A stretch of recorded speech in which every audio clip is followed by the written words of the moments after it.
Have you ever felt like you're just interested in way too many things? Or, maybe you're the quiet one, the person who doesn't really post online all that much. Well, if that sounds like you, then you're in the right place. Today, we're going to dig into how these things you might see as weaknesses could actually be your biggest hidden strengths. So tell me if this rings a bell. You've got that graveyard of half-finished projects, right? A guitar collecting dust in the corner, a half-coded website just sitting there. Or maybe you're that person who scrolls and scrolls but rarely posts, feeling kind of invisible in all that noise.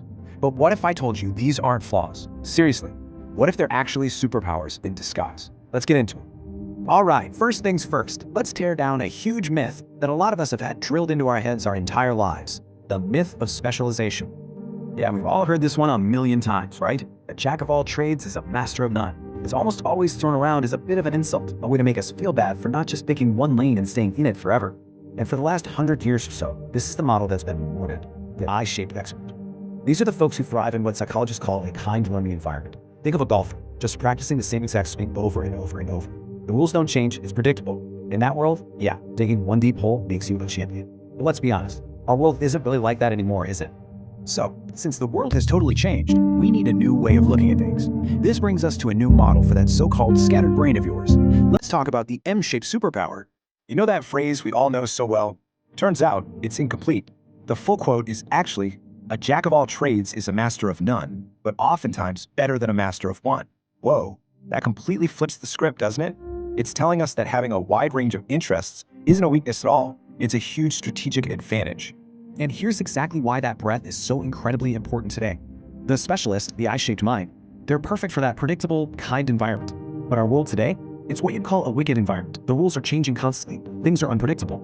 And this is where the M-shaped person, the polymath, really shines. Their value isn't just about depth in one area. It's about synthesis, their amazing ability to connect the dots between different fields to solve brand new problems.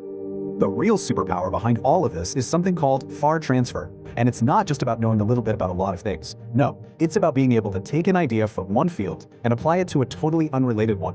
The source material gives this amazing example: a web developer who used to be a beekeeper. They don't just see lines of code, they have a deep understanding of complex organic systems, and that makes the work fundamentally more creative and innovative than someone who's only ever looked at a computer screen. But what about that feeling of being spread too thin? The fear of burnout, of always starting over? Well, that's where this beautiful idea of serial mastery comes into play.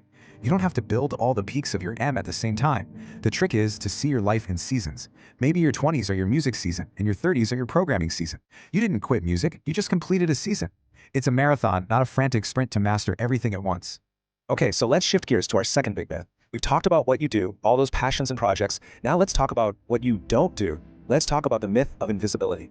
In a world that is obsessed with getting attention, with personal brands, constant updates, it is so easy to jump to conclusions. If someone isn't posting all the time, we think they must be shy or insecure, or maybe they just don't have anything interesting going on. But what if the psychology behind it suggests the exact opposite is true? Because what looks like invisibility from the outside is often a sign of something much, much deeper and more powerful.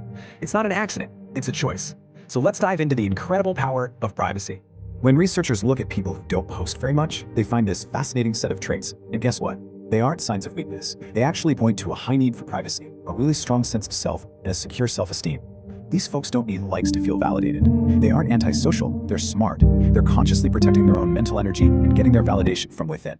And the psychological engine driving all of this is a trait called an internal locus of evaluation. Now, this is a total game changer. It basically means that you are your own scoreboard. Your sense of worth, your idea of success, it's measured against your own internal standards, not by what a bunch of strangers on the internet think. And honestly, this quote just says it all. They don't need to be seen to feel seen, and that's real confidence. It's this quiet, unshakable strength, a sense of being grounded that doesn't need an audience to prove it exists. So let's put it all together now. We've got the multi-passionate person who feels like a dabbler, and the private person who feels invisible. How do we unlock the incredible strengths hidden inside both? Okay, let's just lay it all out here. What you perceive as the flaw of being a dilettante is in psychological reality having a brilliant M-shaped mind. In your superpower, it's adaptability and true innovation. On the other side, what feels like being invisible is actually the reality of being internally secure. In your superpower there, it's authenticity and an incredible, deep resilience. See, these aren't flaws at all. They are your armor for navigating this crazy, complex world. And that leaves us with one final, really powerful question to think about. If these two things that so many of us feel insecure about are actually profound strengths, what else have you been told is a flaw that might just be your greatest asset?